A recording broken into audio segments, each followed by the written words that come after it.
La Trastienda Barroca, un podcast de Bretxa, con Pablo Gigosos y Marina Cabello del Castillo.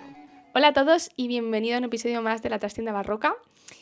¿Qué tal estás, Pablo? Ay, perdón, estaba mirando. No te he visto. Estaba mirando a otra cámara y quería asegurarme de que no tapaba a nuestro invitado especial. Ah, vale. No, Claro. creo que no. ¿Todo bien? Todo bien. Chicos, ¿a vosotros os gustan los juegos de mesa? No. ¿No empezamos? No empecemos. ¿Qué quieres decir? Un debate. Es que ayer estuvimos jugando a juegos de mesa. No. Da igual. ¿Qué estamos haciendo? Nos estamos yendo por las ramas. No pasa nada.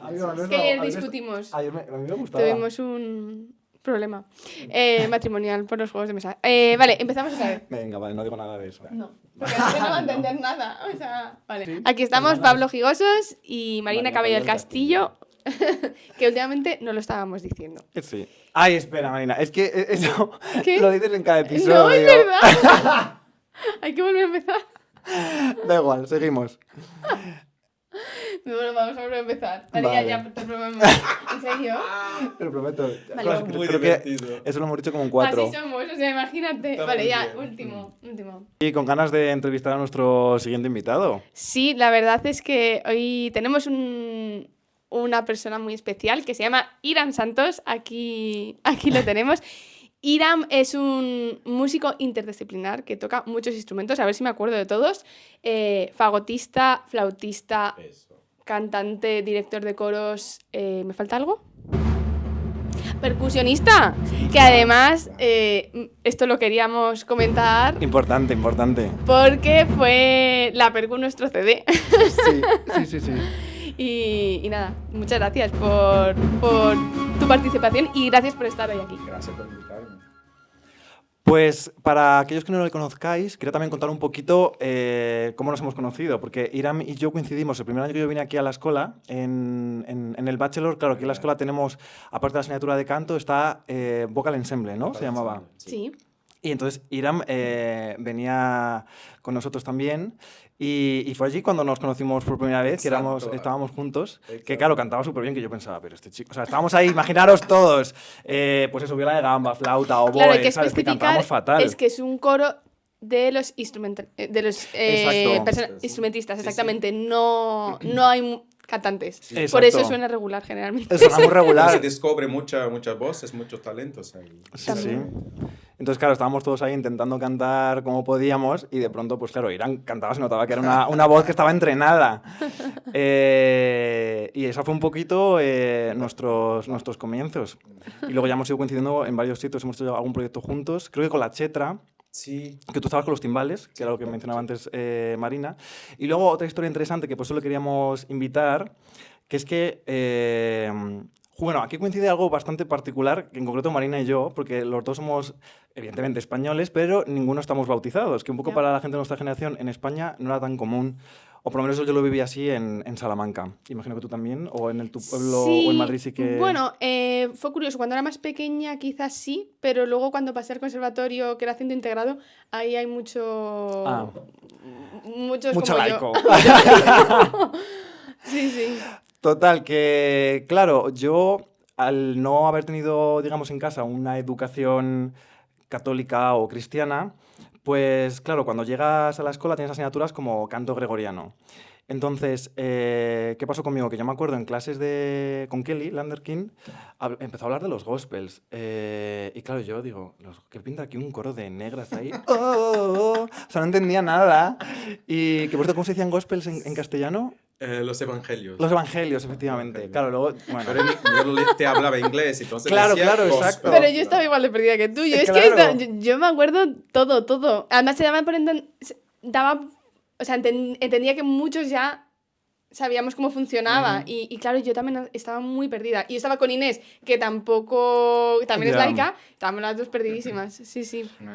Entonces, claro, llegó a un punto que dije, vale, joder, estoy haciendo música antigua, ¿no? Como con las orquestas, las pasiones y todo esto, y no conozco realmente la historia detrás. Y entonces pasaron dos cosas. Una, me leí la Biblia. Oh, no. Ostras. Pobrecito, De verdad, sí. Y, pobrecito. no, pero que, de hecho, creo que era el perfecto momento para mí para eso, porque lo entendí como... De hecho, me gustó mucho porque creo que como libro de ciencia ficción está muy bien escrito. Escribirlo que está muy bien Eso sí, escrito. sí, sí. Y lo disfruté en ese sentido, de verdad. Y entendí ya muchas cosas, que incluso ahora, por ejemplo, o sea, yo con mi familia, aunque no teníamos una cultura de religión, pero sí hacia el arte. Entonces, claro, íbamos a todas las iglesias y demás, entonces yo tampoco entendía qué estaba ocurriendo, digamos, con las vidrieras y demás. Entonces, de hecho, gracias a haberme leído esto, podía ya entender las escenas de lo que estaba ocurriendo y demás. De la misma manera que este es el tema con la música de Bach. Bach sabemos que era increíblemente religioso y la inmensa mayoría de su música, o una gran parte de su música, está siempre relacionada con pues, con la religión. Entonces también esto me permitió poder entender un poquito estas cosas, o tocando las pasiones, pues en qué momento van de la historia, cuando está el narrador, bueno, el tenor, el evangelista, cantando toda la parte de lo que va ocurriendo y demás. Entonces me parece muy interesante. Y lo otro fue que dije, bueno, necesitamos una persona que nos explique esto un poco. Entonces hablé con la directiva de la escuela y nos permitieron que Iram diese una clase un poquito introductoria hacia, pues eso, para casos como el nuestro, gente que queríamos conocer un poquito más pues la historia relacionada con la religión, y tuvimos la suerte de que Irán aceptó y vino y lo hizo súper bien y nos explicó muchísimas cosas, que fue de verdad que maravilloso. Y, y nada, entonces quería que explicaras tú un poquito de por qué o cuál es la relación, te preguntamos a ti de poder hacer este tipo de asignatura, Claro. y que cuentes un poquito tu historia, que pienso que es muy interesante. Bueno, esto de la clase que tú me pediste para hacer en la escuela, yo pensé que era una cosa muy, muy importante porque mucha gente realmente ha crecido sin religión, en locales laicos, y por eso, y vi también la dificultad de mucha gente que viene del Oriente, ¿no? Japoneses, chinos, no sé qué, que crecen con otra tradición, ¿no? Entonces, y nosotros cuando hacemos música antigua es casi 80% de lo que tocamos es música religiosa, música sacra europea, ¿no? Y por eso contextualizar es muy, muy importante, ¿no? Y así ha sido una oportunidad para mí también de hacer una retrospectiva, vamos a decir, lo que sé y poder pasar a los estudiantes, ¿no? Y teníamos un par de gente, Sí, sí, unos de hecho 10 hubo sí, sí, eso una es. vez, sí, sí.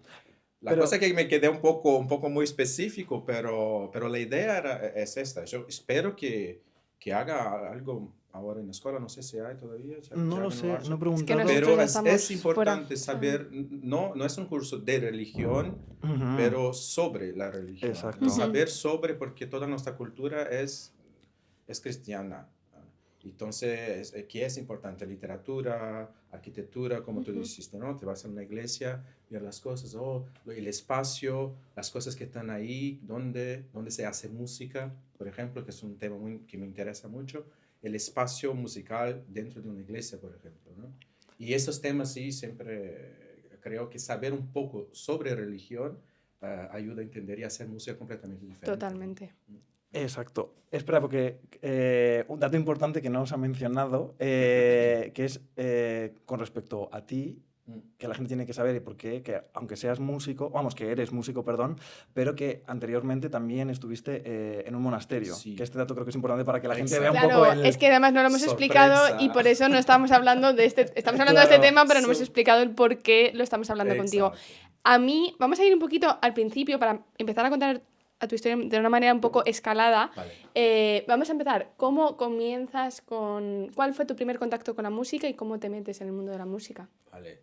Yo nacido en Brasil, ¿no? Y de una familia muy pobre. Así, realmente un peso, ¿cómo puedo decir? Eh, eh, ¿Cómo se dice? Los principios muy humildes, por decir. Entonces mis padres no tenían plata para que éramos cinco, ¿no? Cinco niños, yo el más pequeño. Entonces había prioridades en música, esas cosas no eran tanto, o no sé, cualquier cosa con arte o algo así, no era una prioridad. Entonces lo que pasó es que mi padre siempre ha tocado percusión, la drums, ¿no? Siempre, siempre desde joven lo tenía y una vez consiguió para él comprar un set, ¿no? de drums, pero nosotros, los hijos, y todo, no podíamos tocar, ni llegar. Mi padre era un tipo así macho, ¿no? Y no podíamos hacer nada, entonces me fascinaba y siempre estudiaba, tocaba, y siempre yo me quedaba... Entonces, el primer contacto, creo, así fue mucho la percusión, la verdad, de mi padre. Y también mi mamá siempre cantaba en casa música religiosa, ¿no? Y me llevaba a la iglesia, entonces yo escuchaba también cosas en la iglesia, música en la iglesia. Y esto, pero me fascinaba, siempre me fascinaba de niño. Y una vez, cuando tenía quizá 9 o 10 años, escuché en la radio algo me venido y era Wachet auf, una cantata de Bach de Advento, y me quedé así llorando casi, de emoción, qué cosa más linda, ¿no? Entonces el primer contacto, creo así oficialmente, ¿no? con una grabación, con algo así, fue Wachet auf, y después algo de Händel, creo. No me acuerdo exactamente lo que era, pero sí. Pero Bach quedó en mi cabeza, qué cosa más linda, quiero hacer esto. Entonces, poco a poco me fui escuchando más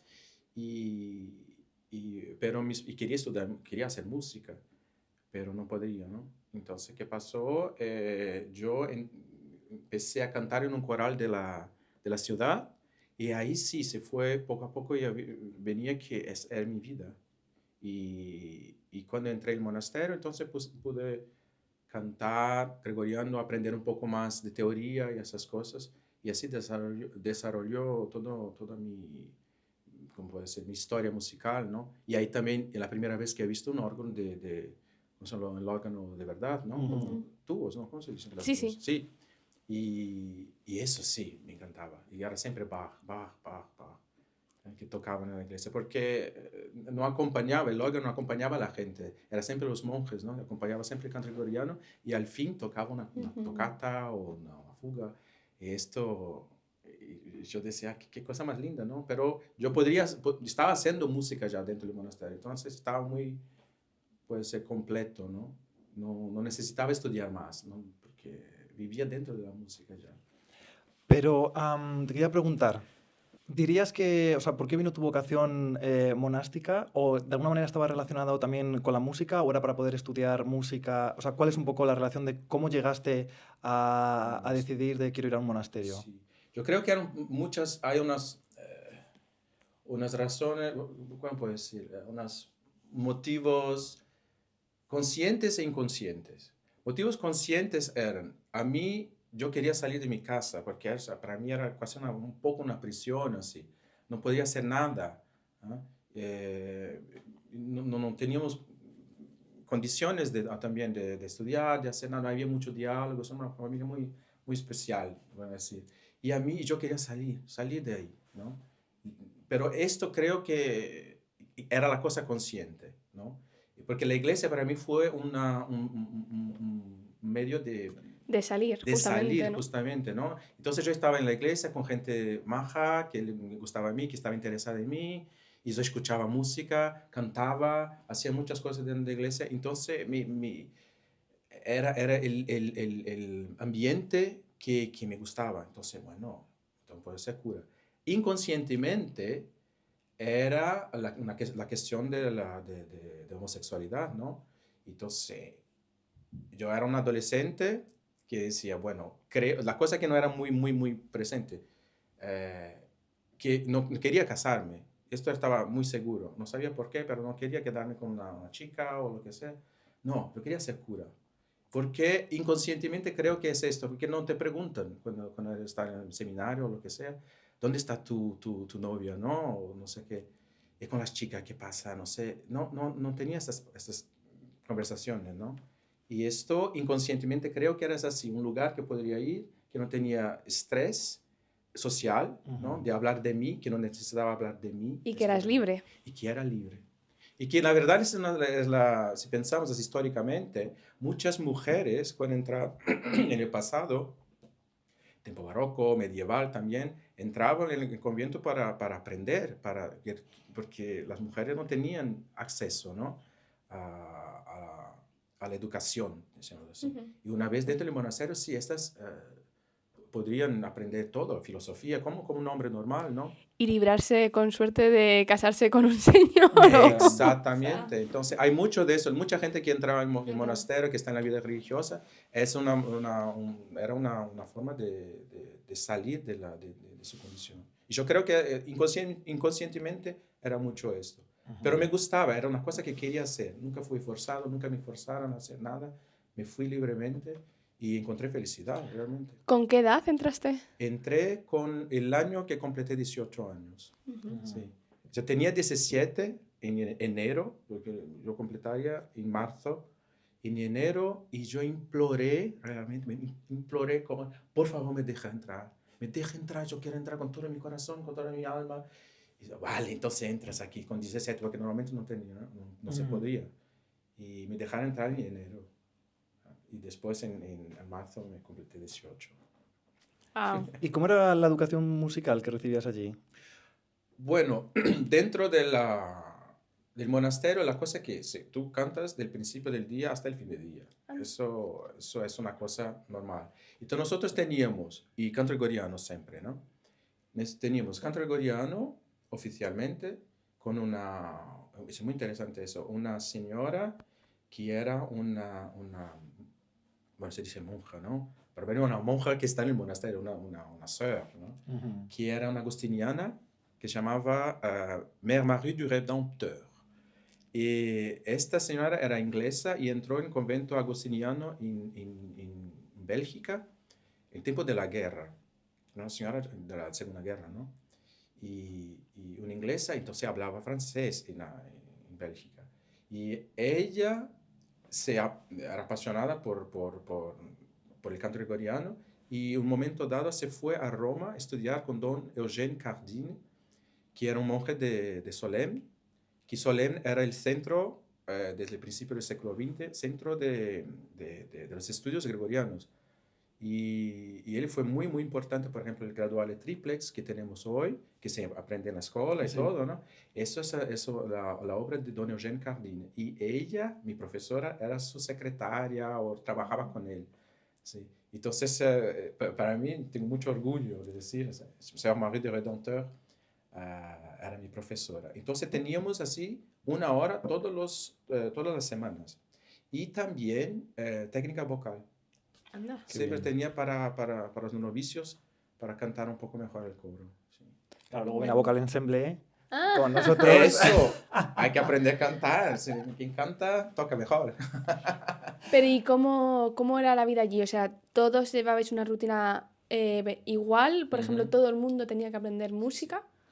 Todo el mundo de la formación en mi tiempo, ¿no? Porque no sé cómo era antes, pero quizás sí también. Pero era siempre, son siempre el grupo de información, los novicios y todos que no tenían los votos finales, los votos solemnes que se decían, que por toda la vida. Y del monasterio entras, eres un novicio. Novicio es aquel que está aprendiendo cómo es la vida, para saber, se decide, son 3 años de esto. Y después en el monasterio se hacen los votos, que es una promesa que tú haces de vivir la vida monástica, de quedarme ahí con seriedad, ¿no? Entonces hay un periodo de 3 años, tú signas una carta, es muy, muy solemne, muy bonito. Por 3 años, entonces vives como un monje realmente. Y en los Estados Unidos se llaman junior monk. Los que tienen un voto, que tienen una obligación con el monasterio, y después de 3 años se decide, la persona se quiere queda, dice, bueno, quiero quedarme aquí toda mi vida, y después la comunidad también tiene que votarse, el tío o la chica puede quedarse, y si todo va bien, entonces se queda, son los votos solemnes o perpetuos, que son. Entonces yo tenía votos temporarios, que son de los 3 años, ¿no? En todo este periodo que tuve, entonces tuve siempre canto gregoriano. Pero después que tenía pasado como monje, así no tenía más que tener clases de canto gregoriano, se terminaba. Se terminaban Pero las sí que clases. sigues cantando. Pero seguí cantando, sí, sí. Siempre, todos los días, como siempre, ¿no? Por la mañana hasta la noche. Vale, genial. Esto por 5 Mola, años. ¿eh? Sí, sí, no, a ver, Curioso. es súper curioso, súper curioso. Sobre todo que un chico de 18 años se quisiera internar, me parece... Pero claro, entendiendo el contexto, tiene mucho sentido, ¿no? No, dice internarse, ¿no? Sí, internarme, pero me sentía mucho más libre. Ya, Es ya, muy ya. interesante Por eso, eso. por eso. Por eso que es un periodo muy bonito de mi vida. Pero aparte de clases de, digamos, de canto y canto gregoriano, de alguna manera, o sea, ¿recibías algún tipo de formación pues, relacionado con la musicología o que relacionaran teoría de la música con historia de la música, con etnomusicología, con algo así? O... No, no. eh, la parte teórica era solo realmente el canto gregoriano Vale. que teníamos. Y sí, que la profesora siempre daba un poco de dónde venía, un poco de origen, lo que hacíamos de todo, pero nada más. Vale. Pero yo quería siempre tocar un poco el órgano, esa es una cosa que me encantaba y que quería, pero mi maestro, el maestro del novicio dice, no, tú no tienes tiempo, tienes que aprender otras cosas. Entonces, porque no era solo música, ¿no? Tenía que aprender latín, griego, Claro. Ya. historia monástica, la Biblia, científicamente, ¿no? Son clases, son tiempos de formación muy intensos, puedo decir. ¿Sí? Entonces, y entonces me dice, no tenemos tiempo para eso. Y yo quería mucho. Claro. Nunca pude. Genial. ¿Seguimos con Sí. las preguntas? Sí. ¿Quieres preguntar tú algo? No. Estaba mirando también las preguntas que teníamos, pero yo creo que más o menos las hemos... no sé si quieres Es una indagar un tendencia poco mía más también, de yo toco alguna más, todo. pero... No, está genial. Seguimos con la... Sí, yo te diría porque tenemos curiosidad de, bueno, ¿cuántos años estuviste ahí y qué fue lo que te hizo, cuál fue el punto de inflexión para decidir dejar el monasterio y centrarte en la música? Yo me quedé en el monasterio, toda mi historia monástica son 5 años. Los 5 años totales, vamos a decir así. Entonces, lo que pasó es que en un dado momento, cuando he hecho mis votos temporarios, mis superiores me dijeron, bueno, el abad me llamó en su habitación y dice, bueno, prepárate que el año próximo te vas a los Estados Unidos para estudiar filosofía y aprender inglés. Pero en plan, ¿dónde? ¿En otro monasterio? En otro monasterio. ¿Y qué podía hacer? Yo era novicio, el abad me dice que te voy a no sé, ¿quieres ir? Vas a ir. Te vas a ir en enero del año próximo, te vas a ir ahí y quedarte 2 años ahí. Y yo, claro, no hay problema. ¿Qué voy a decir? No quiero. Bueno, y también por otra parte, imagino también hay una parte de... Qué bien, ¿no? Conocer un país nuevo, vivir allí, aprender inglés. O sea, quiero decir que tampoco la oportunidad era mala. Sí, no, es fantástico. La cosa que me espantó porque yo siempre era así, para mí, pensaba que era un low profile total en el monasterio. No tenía nadie... yo estudiaba, hacía mis cosas, tenía éxito, vamos a decir así, y ellos estaban viendo siempre, ¿no? Y yo pensaba, ¿por qué yo, no? ¿Qué pasó? O sea, no, tú te vas ahí y listo, ya está. Y vimos que tienes talento con las lenguas, no sé qué, y así, pero es una sorpresa para mí totalmente, porque para mí tenía gente mucho más inteligente o mucho más, no sé, talentosa, pero no, vinieron a mí y yo dije, bueno, fantástico. Y después, la cosa es que cuando entré en el avión, la primera vez en mi vida que entré en un avión, bueno, está bien, estaba ahí, pero cuando llegué en Florida, era en Minnesota, el monasterio era en Minnesota, en los Estados Unidos.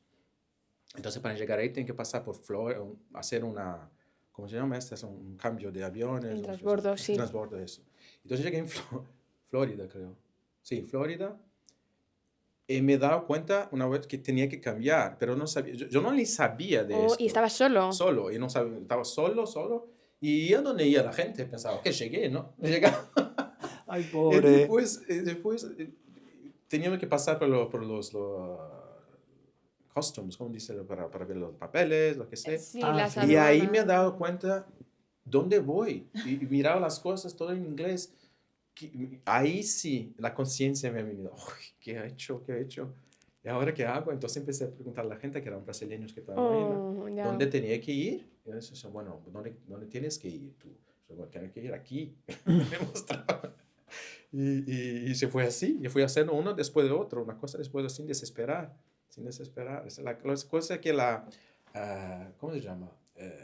Naivete, ingenuidad. Exacto, ingenuidad. La ingenuidad me salvó muchas veces, mismo para venir a la escuela cantora, me salvó. No saber lo que es, las cosas como son, me salvó porque iba haciendo una tras de otra. Y llegué ahí, en Minnesota, para estudiar. Y cuando he llegado, bueno, salí de Brasil, eran 30 grados. Llegué en Minnesota, que es el norte, era menos 20 o algo así, con nieve. La primera vez en mi vida que vi la nieve.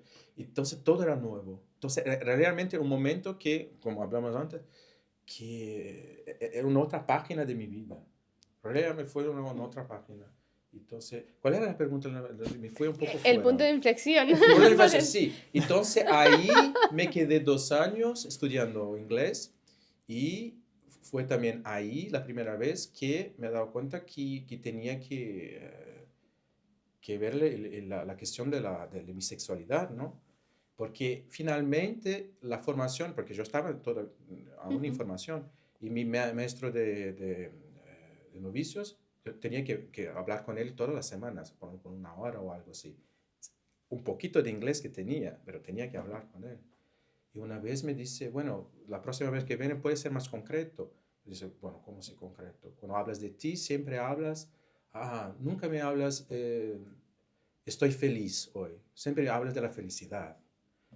Nunca me dice que estoy enamorado de alguien. Me hablas de amor. Y eso no quiero. La próxima vez que vienes aquí, yo quiero.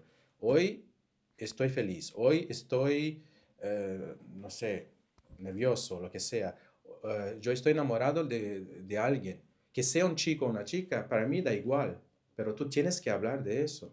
Y fue la primera vez en mi vida que ahora no tengo más, no puedo más escapar dentro del monasterio. Porque para ellos ahí es importante hablar de ti, que tú puedes ser homosexual o heterosexual o bisexual, lo que sea, pero la cuestión no es esta, la cuestión es, ¿quieres vivir esta vida? Y para vivir esta vida, tú tienes que abrir mano de tu sexualidad, pero hay cosas que tienes que hablar de una forma ¿cómo se dice? Healthy. Saludable. Una forma saludar, porque Saludable. saludable. Que así, porque así consigues, ¿no? Entonces ahí, primera vez, entonces me fue después de 3 meses, empecé a leer todo lo que podría leer de homosexualidad en la biblioteca, con miedo, y me fui a él y me dice, bueno, este es el problemillo, ¿no? Mi coming out, hecho ahí como mujer. Dice, no hay problema. Ahora podemos empezar. Y ahí empecé. Entonces me abrí a una otra realidad afectiva que no tenía, ¿no? Que nunca he hablado. Y también empecé a hacer mucho música ahí. Porque los monjes veían que podía cantar y me ponieron para trabajar con el coro de niños. Entonces ahí empezaron a dar... Y yo, flauta de pico, tocaba un poquito. Y me empezó a dar clases de flauta de pico con los chicos. Y los niños venían, y yo empecé también a dirigir un poquito los ensayos. Y vi, es esto que tengo que hacer, es la música, no puedo hacer otra cosa. Y me daba un corazón apretado porque me gustaba la vida monástica. Pero llegó un punto, yo dije, no puedo más hacer eso. Entonces, como yo he prometido estar 3 años en la vida monástica, entonces esperé hasta el fin. Y cuando me volví al Brasil, después de 12 años de estar en los Estados Unidos, me fui a la barra y dije, bueno, me encanta aquí mi vida, pero no, mi corazón no está más aquí. Yo tengo que irme para hacer música. Y era eso, para hacer, no porque me enamoré, no porque me enfadé, no porque nada. Tengo que hacer música, era muy claro en mi cabeza. Y entonces salí del monasterio. Podemos decir, de alguna manera, que has hecho vida de un monje barroco, casi. No, bueno, cómo has vivido toda la educación hasta ahora y has estado en un mundo de la música antigua, ¿no? En realidad no has hecho nada de sin música saber, clásica. la verdad, sí, claro, pero saber. has estado muy metido en el mundo de la música antigua sin estarlo. Y entonces nos hemos quedado en este momento en el que vuelves y dices, ya está, esto no es para mí. Y entonces, ¿qué pasa contigo? Sí, bueno, volví entonces y sabía que no podía quedarme en el monasterio y quería estudiar música, quería hacer música, esa es la cosa. ¿Y qué tipo de música? Bach, Vivaldi, lo que sea, todo lo que aprendí en los Estados Unidos, todo el contacto que tenía con otras... No es que era todo nuevo, porque claro, escuchaba la radio, había LP y en los monasterios, yo escuchaba otras músicas, tenía siempre contacto, ¿no? Pero sabía que era este mundo de Bach, de música barroca, no sabía ni lo que era, ¿no? Y canto gregoriano también, medieval, lo que sea. Este es el mundo que me interesaba. Muy claro, muy claro. Entonces dejé el monasterio y volví a casa de mis padres, ¿no? Que es lo que tenía, ¿no? Nunca he trabajado en mi vida, no sabía cómo era, todo es difícil. ¿Cómo y dónde ir para aprender música antigua? Entonces una vez ha venido un profesor de la escuela, un brasileño, Nicolau de Figueiredo, muy importante, figura muy importante para los brasileños, referencia. Nicolau de Figueiredo, que era el clavecinista que tocaba con René Jacobs, y todo, el pianoforte, todo que escuchas las grabaciones de ópera y todo, es él el pianoforte. Y Nicolau es una figura muy, muy interesante, organista, clavecinista, y se fue al Brasil tocar en el monasterio donde estaba yo. Y tocó ahí, y quizá me vi... Qué casualidad, ¿no? Casualidad total. Y yo estaba ahí, y entonces hablé un poquito con él, y me quedé también así, ¿cómo puedo decir? Encantado como tocaba él, es muy lindo, ¿no? Pero yo tenía votos, entonces podía hablar un poquito, no mucho, con los hóspedes. Pero novicios no hablaban con hóspedes, eso cuando eran novicios. Pero yo estaba en Estados Unidos una vez, entonces me aceptaban diferentemente, ¿no? Porque yo tenía que vivir, aún intenté, por 6 meses, no dije a nadie, ¿no? Que quería salir. Pero después de 6 meses me vi que no tengo que ir, no es aquí. Y entonces sabía que tenía este chico, ese señor que ha venido y era el contacto. Y después un otro chico que era alumno de la escuela, Luis Bedusque, alumno de flauta, un virtuoso total, un tío muy, muy que volvió al Brasil. Y él entonces estaba, no sé cómo, entré en contacto con él, que venía de vacaciones en Brasil, y él le dice, bueno, si quieres, habla con Nicolau. Entonces me entré en contacto con Nicolau, él dice, es para ti, la escuela es para ti. Total, es que encima... Sí, Hombre, es que es- es casi de escuela, no, total. así, tienes que venir a la escuela, listo, que es un lugar que es para ti. Pero, bueno, me dice eso, bueno, escuela cantor, entonces me voy, ¿no? Entonces trabajé todo, pero no podía ir porque no tenía plata, de súbito, ¿no? Y entonces trabajé más o menos un año, encontré un trabajo y plata, Hombre, plata, plata. Ahorrando, te querías ir ahorrando. a Suiza, ni más ni menos. Direct, uno- pero no sabía lo que era. Si era en Suiza, si era en Bélgica, lo que sea, Escola Cantorum, es donde se aprende la música antigua. Era así, realmente. Claro. Y él era profesor, ¿no? En la escuela. Sí, lo que quiero puntualizar es que me parece que es una historia impresionante, también de luchar por lo que quieres y Ujú. cómo puedes conseguirlo, ¿no? Ujú, ujú. Todo lo que estás contando, porque para nosotros europeos, que además hemos nacido yendo a conservatorios desde pequeños, Ujú, hemos tenido como ujú. una carrera muy directa y muy, ¿no?, enfocada, con muchas recomendaciones, con profesores que nos Sí. ayudaban, que nos Y que bueno, aconsejaban. toda esta simbología en nuestra sociedad, claro, para nosotros es muy habitual Total. el verla y hemos convivido con ella. Pero aparte, económicamente, o sea, venir de allí a Suiza, si ya es difícil para nosotros, españoles o europeos en general, Ujú, pues imagina. Pero es la ingenuidad ¿Edad? que me ha salvado, de nuevo. Total, Por porque a lo segunda vez. mejor hubieras dicho, no es posible. Sí, Y Ya. el no saber Sí, que sí. no puedes o que es muy difícil, a lo Ujú. mejor eso es lo que te hizo ir a por ello y conseguirlo. Sí, porque para mí era así, era una montaña que tenía que subir, pero como tantas otras montañas. Entonces no sabía Ya. que esa era tan alta, que era una Everest, ¿entiendes? Mm. Entonces no saber cuán alta era la montaña, cuán grande era la montaña me ayudó. Total. Porque dice, todo lo que tengo que hacer es subir. Ya. Si quiero llegar ahí, entonces tengo que subir. Empecé subiendo sin saber lo que era. Entonces he comprado la pasaje de avión, el ticket, todo, he venido y me quedé en casa de Nicolau. Llegué en 1900, mayo, ahora va a ser el 4 de mayo, creo. ¡Ayer! Ostras. Ah, es ¡Ostras! verdad. El 4 de mayo. Y llegué entonces en 1998 y bueno, la cosa es que, ¿cómo podría entrar en la escuela? ¿En qué hacer? ¿Qué tocar? ¿Qué no sé qué? ¿No? Y entonces dice, bueno, este tiempo tocaba mucho flauta y no estaba mal. Entonces pensé, bueno, como flauta, ¿no? Llegué, me inscribí como flauta, como flautista, para tocar flauta pico. Y era con Conrad Steinman en la época. Cuando llegué entonces, todo nuevo, bueno, no estaba, ya estaba en los Estados Unidos una vez, no sabía cómo era, ¿no? Y llegué, me fui entonces la primera vez, ahí antes del examen de admisión, tocar una vez para el profesor, ¿no? Conocer al profesor. Y entonces me vi Conrad Steinman, y yo hablaba inglés con todo, ¿no? Que también está muy bueno. Hablar una lengua extranjera, queridos. Aprendan una. Realmente, que salva la vida. Y hablé con él y bueno, me miró y dice, ok, sí, pero ¿tú cuántos años tienes? Dice, bueno, 24.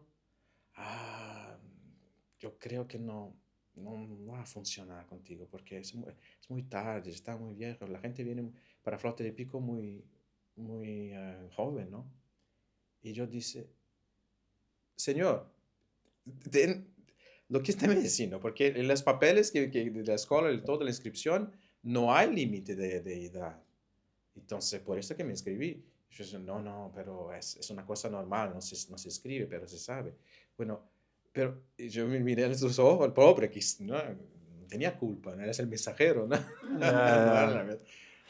Y yo dije, pero ¿usted te da cuenta que yo crucé el océano para hacer eso y ahora me dice que ya no tengo chance? ¿Qué es esto? ¿No? Entonces ya la cosa, ellos dicen, bueno, entonces no necesitamos hacer una clase, ya está, ¿no? ¿Cómo es eso? Y dice, ya, perdón, pero es así, pero hácelo, quizá hay algo ahí, no sé, ¿no? Entonces me quedé súper triste, dije, ¿qué hacer? Entonces volví, y Nicolau de Figueiredo, a casa de Nicolau, y me llamó por teléfono porque no estaba en la ópera con René. Entonces, ¿cómo fue hablar con Richard Levitt? Dice, no, Richard Levitt, Conrad Steinman. Conrad Steinman, ¿por qué? ¿Flauta? Y dice, sí, por la flauta. ¿Qué flauta? ¿Qué historia de flauta? Tú tienes que cantar. Vuelve ahora a hablar con Richard Levitt, que era el profesor de antes, y dice que tú quieres hacer el examen para canto. Y listo. Pero, ¿qué voy a cantar? No, esto no te preocupes, ¿no? Lo vamos a ver después. Y así tenía unos días, una semana, quizá una semana y media, para el examen de admisión. No. Entonces me fui ahí, Richard escuchó, bueno, hay algo. Pero nunca tuve clases de canto un poco en los Estados Unidos, en el monasterio. No es que tenía una formación entera, ¿no? Y Richard dice, bueno, sí, hay material y quizás, sí, por la medieval, así quizás te va bien. Entonces, bueno, intentas, pero está todo, la gente ya ha hecho inscripciones, ya sé los alumnos más o menos, que he escuchado todos, y no sé si tiene chance, pero intenta. Entonces me fui a la secretaría y me dice, ¿qué puedo hacer? Que quiero hacer canto, ¿no? Bueno, ahora tienes que hacer los dos exámenes. Flauta y canto. Flauta y canto, porque para ver lo que es, ¿no? Y era Peter Heidelmeister, el director de la época. Entonces tenía unos días para preparar un examen de admisión para canto y para flauta. Y tocaron mis flautitas 440 Möck. Hace una... Ingenuo a 100%. Y pensando, sí, eso todo lo que tengo que hacer es tocar, ¿no? ¡Qué locura! Sí, es eso. Es que me parece una locura. Y entonces, pero ahí conocí una persona maravillosa, mi primer novio, por decir oficial, que es Michael Form. Ujú. Y Michael, que gracias a Michael por todo, porque si estoy aquí, mucho por ti, que sí que me dan un apoyo, que como los mejores flautistas que existe de pico, y dicen, bueno, puedo te ayudar, te doy una flauta, sí, una flauta diferente, una flauta de renacimiento. ¿Qué es eso? Una pieza, dos piezas solo. Eso. Y me preparó para la flauta, pero no tenía chance. Era una sonatita de Händel. En una semana. Sí. O sea, que lo que pasa es que tú debes de ser un crack, Yo sabía, debes ser muy virtuoso. pero no era para nada. La verdad es eso. Yo tenía preparado una sonata de Händel. Esta en do mayor. que todos tocan. Y con unos ornamentitos que escuchaba del CD, del Schallplatte, ¿no? Del LP.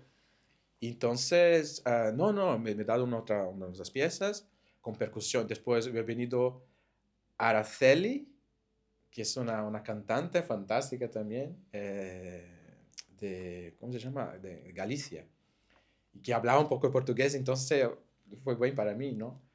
Toco con las percusiones, yo toqué una estampita o algo así, y Rafael Buenavita, que me acompañó también con la UD. Y para canto, entonces me preparó Nicolau de Figueiredo 2 piezas, un Dowland y algo más. Y era así, el examen de admisión para medieval. Bueno, he hecho la admisión para flauta, dejé, y después tenía que hacer de canto. Me fui ahí, entras en donde es la secretaría, ¿no? Sí. Ves la A6, que era la aula 6, el fondo, la sala del fondo. Entrabas ahí, todo el departamento de medieval. Está Dominique Vella, estaba no sé quién, Richard Levitt, claro, todo el departamento. Crawford Young estaba ahí, Bob Young estaba, y sería entonces mi profesora, teóricamente, Kate Dinin. Estaba Kate, etc. Entonces entré tranquilo, ok, buenos días, ¿cómo está? Muy simpático. Hola, no sabía quién era la gente, entonces no me daba miedo, porque no tenía una idea de quién era. Anthony Ruley y Evelyn Tubb estaban ahí. Entonces, y todo. Y la examen de teoría también para medieval en esta época era antes, tú hacías teoría y después cantabas. Sí, sí. Entonces me vi como era, y yo ahí, canta esta melodía, termina esta melodía, bueno, escríbela, ¿no? Entonces, bueno, escribir no puedo, creo que es mucho, pero yo puedo terminar por cantar, ¿puede ser? La gente, no sé, y termina. Ahora crea una otra melodía, entonces, bueno, solo cantando, ¿no? Porque escribir no puedo. Entonces, sí, dai. Hizo una melodía, tenía un medio y tenía un fin, y ya está, muy bien. Y así fue, ¿no? La teoría. Y esta tranquilidad creo que los espantó a todos. Y bueno, salí, cantar mis cosas y me llamó entonces para el resultado, Peter Hademeister, Konrad Steinman y la otra profesora, que me acuerdo ahora el nombre, de flauta y pico, Catherine Bob, que estaban ahí. Bueno, por la flauta, perdón, no va a funcionar. No hay problema. ¿Y por el canto? ¿Qué pasa? Dice Peter Hademeister. Bueno, Peter Hademeister me dice, por el canto pasó que la gente estaba encantada contigo, encantada, pero como tú has venido tan tarde, no hay plazas por este año, pero te pedimos el año próximo, para hacer el examen de nuevo. Y yo quedé tristísimo, ¿no? Ya, normal. Triste, era el fin. Yo pensaba, bueno, no era solo venir y cantar, ¿no? y nada, entonces Nicolau y Michael me hicieron, bueno, ahora no vuelves al Brasil, listo, estás, aquí te quedas. Entonces pude hacer el examen de admisión en Ginebra para canto, y ahí empecé canto, quedé casi un año entero haciendo canto ahí, no funcionaba, y después me fui a Estrasburgo, en el escenario de admisión, para tocar flauta, y ahí entonces empecé a tocar flauta, en Estrasburgo. Y ahí en Estrasburgo, bueno, porque como yo estaba casi viviendo con Michael Forn, porque viví en su casa y todo, y vi lo que era un flautista, ¿no? Lo que necesitaba para ser un flautista. Y dije, bueno, creo que eso no es para mí, se tengo que hacer. Entonces empecé a tocar fagot ahí, a aprender el fagot. Y era exactamente cuando Donna vino a la escuela. Wow. Y necesitaba un alumno, necesitaba gente, porque estaba solo Carlos, ¿no? Y entonces estudié como un loco, y toqué una sonata, no sé cómo, y hizo el examen de admisión, y Peter Hademeister, una figura fantástica, me miró el examen de admisión, me dice, bueno, una pregunta muy, muy importante para ti. ¿Tú te ves viviendo de tu instrumento, el futuro? ¿Te ves pagando tus cuentas, las cosas? ¿Te ves viviendo de este instrumento? Y yo paré un momento y dije, señor, el futuro... Es que, claro, vaya pregunta tan estúpida, también te digo. No, tú imagina, para mí es muy relevante, la verdad. muy relevante de preguntar al principio a alguien que tiene talento, pero que no tiene condiciones para entrar en una Hochschule, ¿no? Y ver, bueno, ¿crees con tu nivel así que vas a vivir de ese instrumento? Pero la respuesta que tuve también creo que completó su pensamiento, ¿no? O sea, yo dije, el futuro no me pertenece, no sé qué va a pasar en el futuro, qué sé yo del futuro. Claro. ¿No? Pero si usted me pregunta ahora, ¿quieres tocar este instrumento? Yo digo, con todo mi corazón, con todas mis fuerzas, con todo, quiero aprender, quiero tocar ese. O sea, vale, entonces me dieron un año de prueba. Y ahí pude tener el permiso para vivir en Suiza y todas esas cosas.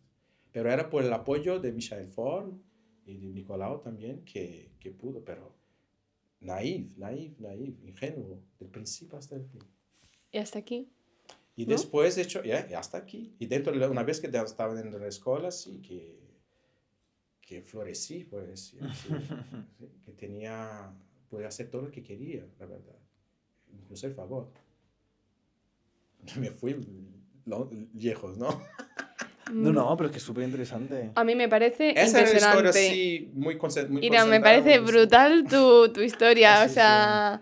Y eso sin, Y yo no además tenía que vives beca. de la música. No, vivo de la Total. música 100%. Eso sin tener una beca, nada. Porque yo cuando entré en la escuela entonces 27. ¿No te dieron beca en ese momento? No, a mí no. Yo era muy viejo, tenía 27. Bueno, ya, pero yo creo No, que pero no se todas trata de la maneras, edad, es se que me ha trata de la sorprendido porque, situación. quiero decir, en la escuela la gente sigue entrando a partir de los 20 y pico, ¿eh? Sí, ya, Yo pero no sé. 24 es diferente. Mira, No, pero no para empezar un instrumento, ¿no? claro. Empezar, gente que ya tocaba, Claro. toca. Bueno, pero quiero decirte, la gente... Empezar. Ya, pero hay mucha gente que viene con moderno y que entran con 22, Pero esa era 24. normal, sí, pero eso es normal, pero tú tienes ya una formación en una escuela Claro, de o incluso un música, superior, ya tienes un superior. o Claro, lo que claro. sea. Claro, Sí, sí. empieza... Bueno, pero tú ya sabías cantar, ya sabías tocar. Sí, pero O- así como canta uno en la calle. Claro, a lo Ah, mejor bueno, entra vale. una Intentas, persona vale. así con 18 y dicen, bueno, todavía le... Potencial, vale. Sí, vale, ya te y entiendo. la cosa que yo sepa ahora, sí que hay una restricción de edad. Hasta el bachelor puedes entrar hasta Sí, con sí que lo hay. 26, ¿puede Ujú. ser? Ahí ya no estoy tan segura, pero creo Sí, que yo son creo que sí. 26. Ujú. Porque de hecho yo cuando hice las pruebas, inicialmente las iba a hacer para el máster y luego vi que es que el máster me parecía que era poco tiempo Ujú. y vi que por edad podía hacer de Podías, sobra sí, sí, el sí. bachelor, entonces, Ah, entonces fantástico. solicité el bachelor, aunque la Ujú. aplicación la había hecho inicialmente del máster, luego pedí que se me dejaban hacer Sí. mejor el bachelor. Sí. Sí, pero Y yo- en mi época no era el sistema Boloña, ¿no? No tenía Ya. másteres, no tenía... No, era un sistema diferente, claro. Era diferente. Y Wow. por eso. Sí. Y becas, esas cosas, dinero, no, trabajé siempre. Toqué en la También- calle horas para pagar el alquiler. Y después salir de Estrasburgo y venir para Basilea, una cosa... Ah, claro. También creo que el tema de becas ha ido mejorando incluso con los años, porque desde que yo entré, que claro, ya fue muchísimo más tarde que tú, Ujú. pero desde que yo entré, estuve 7 años, todo el concepto de becas también cambió. O sea, por Ah. ejemplo, mi bachelor, yo además que entré muy jovencita aquí, Ujú. hoy en día tendría muchísimas más becas de lo que yo tuve en su momento. Sí. Sí. Yo tenía las becas de los profesores, eso sí. Sí. Sí, Que era yo también. 150 francos, que bienvenidísimos. Es que me Ujú. Pero justo pagaba- hoy en día creo que no, porque ahora hay No lo muchos sé. estipendios que ya se están quedando sin dinero. Vale, puede ser. O sea, pero es verdad que cuando ya estaba en el máster, en los másters, ahí ya recibí otro tipo de becas y en el bachelor había otras que también iban por... O sea, no sé, Ah. hubo un momento Sí, que de... como más especializado. O sea, yo tuve Sí. bastantes, Mm. pero es verdad Sí, que... sí, sí. Bueno, Pero bueno, Sí, es verdad sí, que ahora el sí. sistema es súper diferente. Sí, Sí, la sí, cosa sí. también es que yo sabía que yo tenía que trabajar yo. Era una cosa que era muy importante para mí, es saber que mi camino lo hago yo. ¿Me entiendes? Entonces también, si escuchaba una vez, oh, no, está muy viejo para hablar. Vale, gracias. Entonces sigo mi camino. No Ya. tengo plata, me voy a trabajar. Trabajé en un hotel, trabajé en el restaurante, he hecho todo lo que Ujú. puedo imaginar. Y para pagar mis cosas, porque sabía, responsabilidad es mi responsabilidad. Mis padres nunca me mandaron un centavo, Ujú. nada, un céntimo, lo que sea, porque no podría también, ¿no? Y eso de Brasil, así, dejé Brasil para dejarlo. Entré con los dos pies en ese barco y me fue. También te digo, y se lo digo a todos los que nos estén escuchando, que a lo mejor quieran venir aquí, y es verdad que en un principio pensar Suiza, la escuela, es algo muy caro. tengo que decir que tenemos muchos conocidos que incluso sin becas han estudiado aquí, y efectivamente, como tú dices, trabajando un poquito, como en es Suiza verdad. los sueldos Es son muy posible, altos, sí, es posible. con poquito que se trabaje puedes vivir y mantenerte Exacto. y es posible. Pero aún así es verdad que ahora mismo hay becas. O Sí, sea, la cosa también que hay que pensar, lo que la gente está habituada, ¿no? Yo, en monasterio, yo no tenía dinero, por ejemplo. No compraba cosas, no tenía eh, mis prioridades eran otras, ¿no? Entonces me ayudó mucho. Y la gente yo creo así, si la gente tiene ganas y quiere, puede, hágalo, sí. puede. La cosa es, puedo, quiero, entonces, ¿por qué no hacer, no? Se decía, Ya. una cosa es querer y no poder. Entonces no funciona, ¿no? O poder y no querer también, ¿no? Ya, Tener ya. plata, tener todo, pero no quiero. Entonces, pero si a las dos cosas que puedo unir, quiero y puedo, va, y si no puedes, encuentras tu camino, encuentras siempre si hay una voluntad, hay un camino, ¿cómo se dice? Where there's a will, there's a way. Se dice Sí. en inglés. Claro, no sé, yo en español no tenemos este... Esta No, traducción sí, pero Pero vamos, que si uno quiere, puede. Sí, Eso, que sí. encuentra O sea, suena más poético en Sí, inglés, sí. pero But there's sí. a will, there's a way. Sí, sí. Exacto, es la forma de llegar a ello. Una pregunta, por ejemplo, tú viniendo con todo este background que tú has tenido, desde el punto de vista con la espiritualidad o con la educación monástica, ¿tú dirías que hoy en día como músico entiendes la música, por ejemplo, de Bach o de Händel, Ujú. habiendo tenido este pasado, ¿tú crees que entiendes la música de manera diferente o tú la percibes de manera diferente a quizá una persona que no haya pasado por este tipo de educación? Ujú. Bueno, la pregunta es objetiva, claro, pero muy subjetiva también, porque yo no sé cómo es para ti. Yo solo sé cómo es O para bueno, mí. mejor te lo ¿Me pregunto, entendí? o cómo la percibes tú. ¿Cómo es para ti el hecho de saber todas estas cosas? ¿Cómo... Sí, claro que contextualizar las cosas ayuda mucho más no sé, a disfrutar si quieres también, sabiendo dónde, en qué lugar se hacía esta música y cómo se puede hacer, las posibilidades, esas cosas. Cuando te la contextualiza, viene más fantasía, te puedes hacer usar el espacio diferentemente o poner más voces, sacar voces, no sé qué, poner instrumentos encima, porque son cosas son informaciones que son importantes, se sabe el contexto, el background, ¿no? De cómo era hecho, por ejemplo, una misa, ¿no? De Victoria, ¿no? Es decir, cómo se cantaba, quién tocaba, no tocaba, se puede sacar un instrumento, no, se puede, etcétera, ¿no? Esas cosas. En términos de espiritualidad, lo que pasa es que, claro, la primera vez que tuve que tocar la Mateos Pasión, cuando empezó, bo, bo, bo, bo, bo, bo, bo, empecé a llorar, porque era mucho, era para mí, y después cuando unos pasajes, claro, porque yo tenía todavía una sensibilidad espiritual, un poco más de espiritualidad, lo que con los años se diluido, ¿no? ¿Se ha Pero diluido? Sí. sí, bastante. Cuando uno esta es una experiencia personal, ¿no? Para mí, cuanto más he estudiado la religión, la música, teología, esas cosas, es muy difícil continuar creyente, porque ves cómo las cosas son, ¿no? Y se pone todo en un contexto histórico, vamos a decir así. Todo, la Biblia en un contexto histórico, en un contexto científico, ¿no? Toda la historia de la iglesia, ¿no? De cómo las cosas eran manipuladas solo por el poder, por ejemplo, ¿no? Creo que voy a crear un dogma ahora porque puedo, ¿no? Ya. Etcétera, etcétera, ¿no? Y es muy difícil, yo creo, para mí fue muy difícil de continuar, no difícil, se fue natural. No creer en esas cosas fue natural.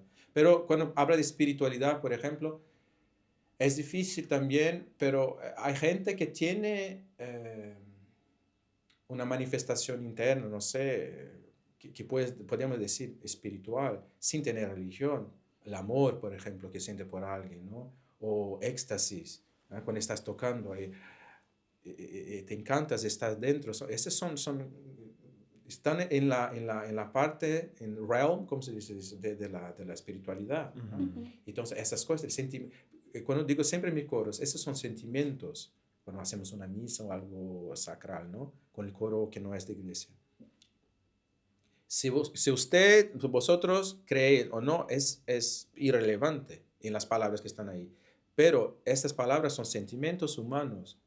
Son cosas humanas que pasan todos los días. Esto sí, vosotros podéis hacer un paralelo con tu vida o lo que ves en el noticiario todos los días y transportar esto en sentimientos, en cantar diferentemente, ¿no? Entonces no necesitas creer exactamente en cada palabra lo que estás diciendo, pero tener exactamente la misma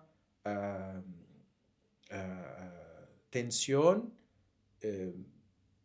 psicológica. También es sensibilidad, Emoción, en alguna manera. O sea, porque son emociones. Exactamente. Yo también tengo que decir... ¡Ay, se ha parado! No, seguid.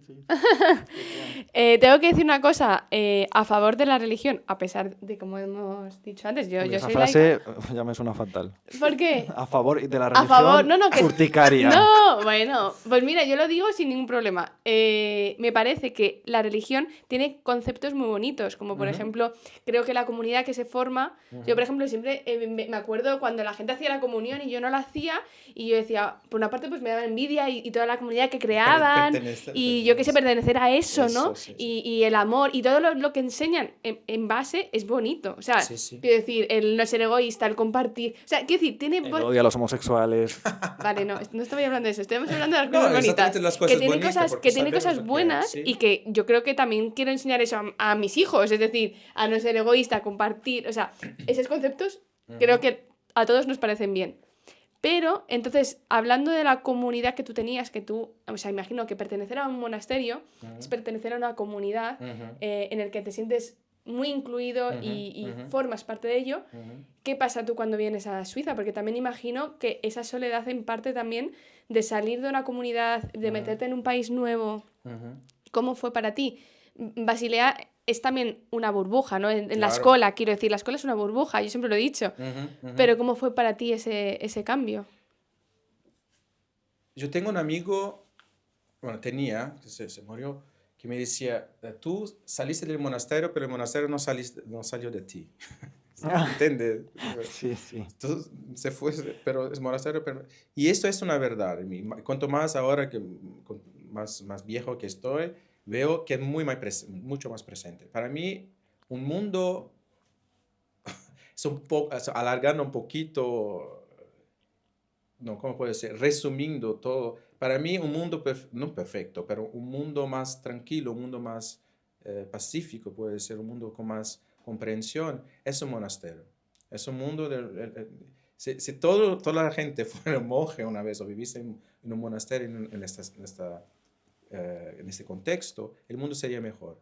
Lo creo a 100%, eso puedo decir. Pero, ¿por qué? Porque cómo está estructurado toda la vida monástica, ¿no? De respecto al otro. La regla de San Benito, por ejemplo, yo la leo 2 veces al año. Me encanta la actualidad de las cosas que dice él, ¿no? Por ejemplo, una de las cosas que me gusta mucho es el actionem fuggere. El atus en latín es encher, ¿no? Encher. El accionem no querer tomar el espacio del otro. Y eso es un concilio fantástico. En la orquesta, cuando tocas, o cuando estás en clase, o cuando estás, no importa dónde, ¿no? Y etcétera. Hay muchos otros puntos de la regla que me encantan, que puedo utilizar, ¿no? Y cuando llegué en Suiza, la verdad es eso. La Europa es monástica. La Europa es un gran monasterio, históricamente. San Benito es el patrono de la Europa, ¿no? Como más un otro santo, no sé cuál. Pero San Benito es patrono de la Europa. ¿Por qué? Porque si nosotros comemos al mediodía, o lo que sea, en el medio del día hay una cena o algo, ese viene del monasterio. Si te despiertas por la mañana y empiezas a trabajar, ese viene del monasterio. Si hacen una pausa a las 4, ese viene del monasterio. Comes a la noche un poco, ese viene de toda la estructura de la vida que nosotros no sabemos, que nos parece muy natural, es un monasterio. viene de los Y monasterios. las vacaciones, los días que tenemos de fiesta, absolutamente todo, Todo. está siempre relacionado. Absolutamente todo. Entonces, para mí, la Europa en general era continuación de un monasterio. Y lo veía siempre cuando estaba en la escuela, exactamente esa es la pluralidad de gente, de culturas, de no sé qué. Es lo que encuentras en el monasterio. Mi maestro siempre decía que la gente que viene en monasterios son piedras preciosas, pero brutas, ¿no? Todos son piedras preciosas, pero todos brutos. Y cómo un diamante es un diamante, es porque lapidar, ¿cómo se dice para cortar el diamante? Sí. Pulir. ¿Y cómo se hace cómo se poli una piedra, ¿no? Normalmente una persona va ahí poniendo, es el choque con uno con los otros, sale una lasca, la interacción con la gente. Y eso es que es muy importante, el factor humano. Es así que tú ¿cómo se llama? Llegas a ser un diamante en la interacción humana. Y para mí siempre fue eso. Cuando llegaba, para mí, yo estaba en la escuela, estaba un tío, una tía ahí sola, tomando su cafecito, una nova o algo, que sabía que estaba en la escuela. Yo me levantaba y decía, hola, ¿quién eres? ¿No? Y esas cosas, son cosas muy pequeñas. Y yo estaba siempre en medio de una social butterfly, la gente decía. Y así aprendí la lengua de los otros, así porque era eso de mi personalidad también, que crecí sin amor. Y para mí tener el amor, tiene su ventaja y desventaja, claro. Pero yo buscaba siempre que la gente, estar cerca de la gente para tener amor, para dar amor, esas cosas. Entonces, nada cambió al fin para mí.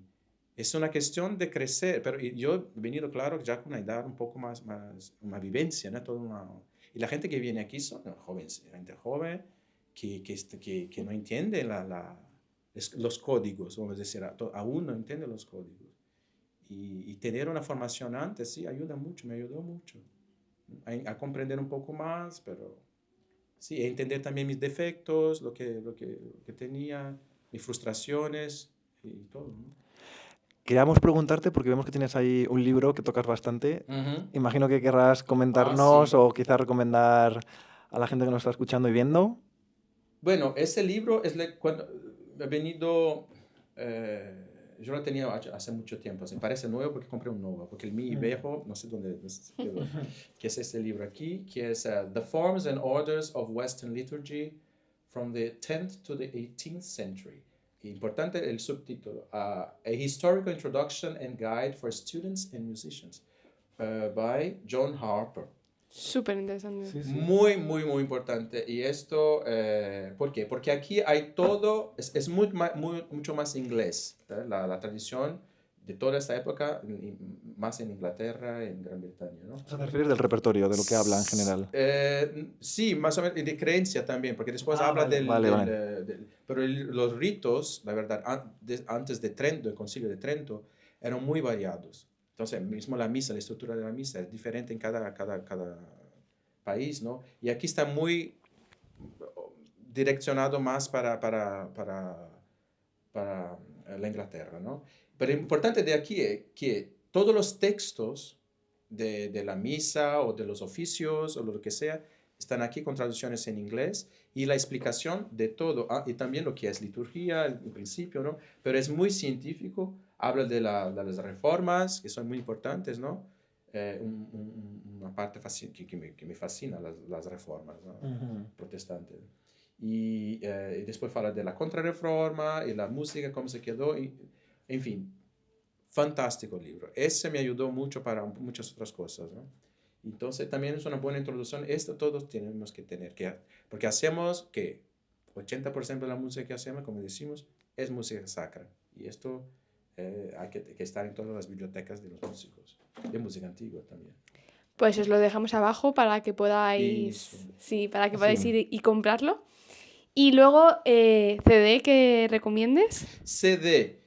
Hay uno, mira aquí cómo se llama, uno de Paul McCrish, porque, como dice, ¿no?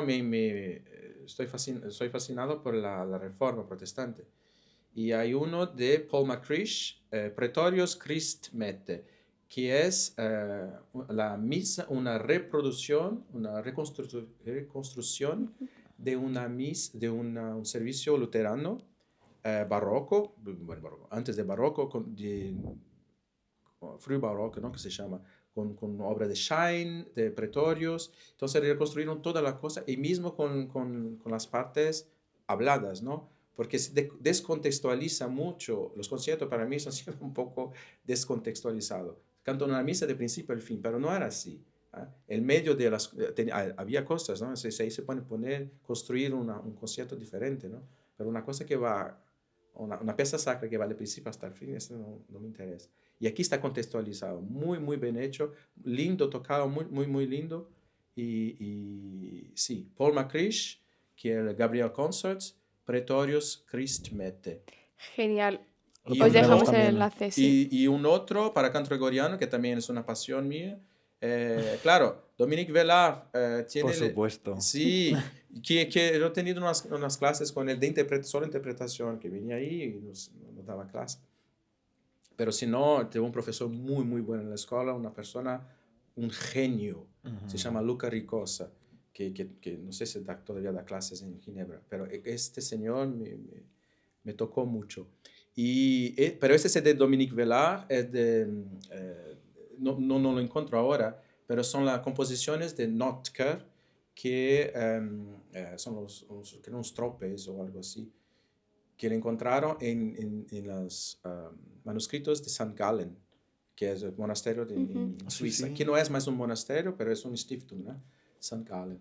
Del gregoriano, la semiología, ¿no? Hay muchos del graduale triplex de hoy que son sacados de St. Gallen y Einsiedel. Entonces hay un compositor, un monje que se llama Notker, pero es la interpretación que es muy linda. Es fascinante. Yo pienso que es fascinante. Pero son esos dos que... claro, el de Breza, que toco yo Por también. supuesto. Así, yo soy el viento. Yo hago Y la batalla. Sí, claro. Sí. Y la batalla, claro. No, y en el otro también, en... Ah, y en... ¿Qué más? Ah, Sí, en unos- Nostro Mayo. Nostro Sí, Mayo. la Sí, sí, pandereta también. que Sí, toco. sí, sí. Bueno, a ver. Y para terminar este episodio, ¿nos puedes contar alguna anécdota que hayas vivido dentro de la... En tu vida musical, En mi vida ¿alguna anécdota curiosa, Divertida. divertida? Hombre, que Algo que digas, madre mía, ¿cómo me ha podido pasar esto? Hay tantas.